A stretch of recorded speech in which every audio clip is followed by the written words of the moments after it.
This is 3 News Daily.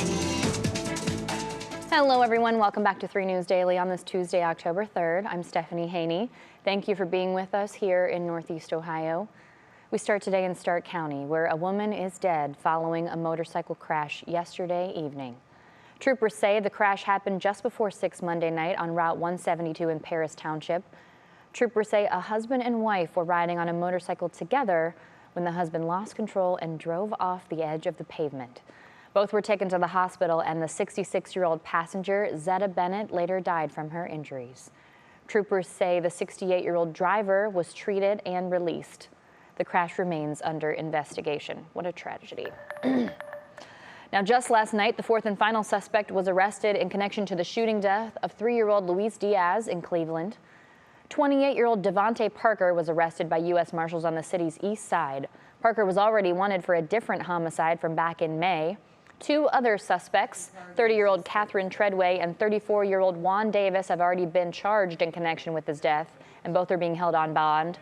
A 16-year-old was also arrested. The details on those charges are unknown at this time. Meanwhile, a statewide crackdown on human trafficking last week resulted in the arrest of 160 people. Among them was 68-year-old John Zitznew, the co-founder and now former board member of Breakthrough Public Schools. That's a network of public charter schools in Cleveland. Court documents show Zitznew was arrested for paying for sex. Parents of students at the school are concerned that the school's reputation will be impacted and it could affect their kids. Very disheartening to hear, and I think he should get what he deserves. I think these breakthrough schools do provide a value for the community and for kids around here, and I think the schools should continue to keep doing what they're doing. Ohio Attorney General Dave Yost says the crackdown was about targeting the demand for human trafficking, sending a message that if you buy sex in Ohio, you will be caught. Officials interviewed 104 trafficking survivors during the operation and connected them to health care and social services. Now, this afternoon, Governor Mike DeWine attended a 3rd school bus safety meeting at the Ohio Department of Public Safety in Columbus. These meetings started after an 11-year-old in Clark County died when the driver of an oncoming vehicle crashed into his school bus. The group says they'll continue to examine bus crash history to come up with the best approach to ensure school bus safety. Now, if you're a driver in Ohio, you need to know that the 6-month grace period for drivers caught with their cell phones in their hands is almost over. Starting Thursday, if you're doing that, police officers will have the authority to pull you over and issue you a ticket for distracted driving.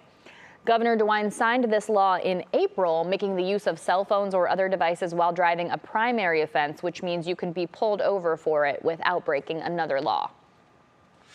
Meanwhile, Northeast Ohio is seeing more fallout as the United Auto Workers strike continues. In our area, Ford has laid off 330 additional workers, and some of them from an engine plant in Lima, Ohio.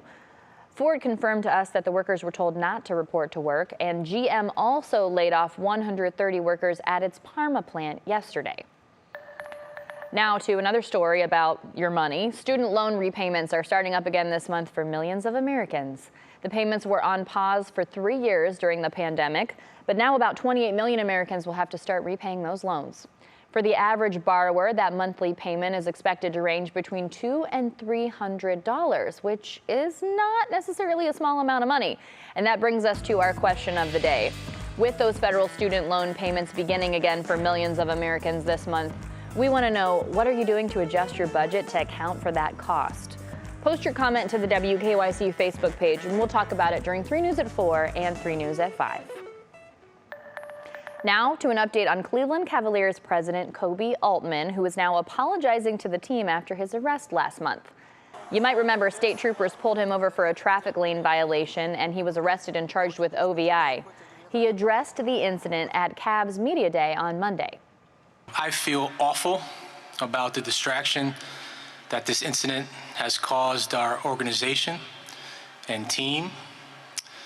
I've had several conversations across the building with players, coaches, and ownership on down, and have expressed that same sentiment. Altman told reporters that he couldn't answer any other questions because it's an ongoing legal matter. He's been a member of the Cavs front office for 11 years. Now to a story about the animal kingdom and the calves. Today, the Cleveland Metro Park Zoo got a big donation of over $24,000. That money is coming through the Assists for a Cause program. For every assist made in a Cavaliers or a Monsters game last season, Tito's Handmade Vodka pledged $10 to a Cleveland nonprofit. And this year's choice was the Cleveland Zoological Society. So if you do that math, that's a lot of assists for a good cause.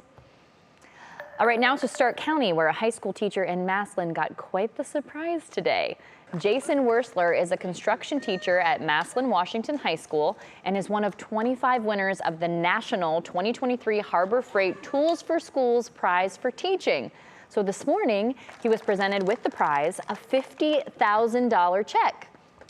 Kind of surreal that it's me, because I think there's a lot of teachers that do better than me, and I still ask them for advice and mentoring. Now, of the $50,000 prize, $35,000 of that will go to the high school, and the other $15,000 will go to Wursler, which he says will go towards buying new equipment to teach his students more skilled trades. Congratulations to him. Sounds like a very humble guy. All right, here is a look ahead before we go, because it is October now, but the holidays are really just around the corner. And this week, the Cuyahoga Valley Scenic Railroad announced its North Pole Adventure rides are returning this winter. This is a 26-mile train ride featuring a 90-minute round-trip journey to the North Pole, as they say, with hot chocolate, cookies, and surprise guests that the whole family will be very excited to see. Those rides start running November 8th, and they run through December 21st.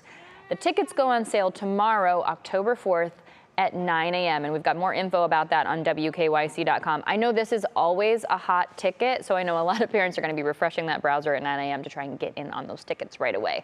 Good luck to you. You are doing good work for those little buddies out there. All right, thank you very much for being with us for today's edition of 3 News Daily.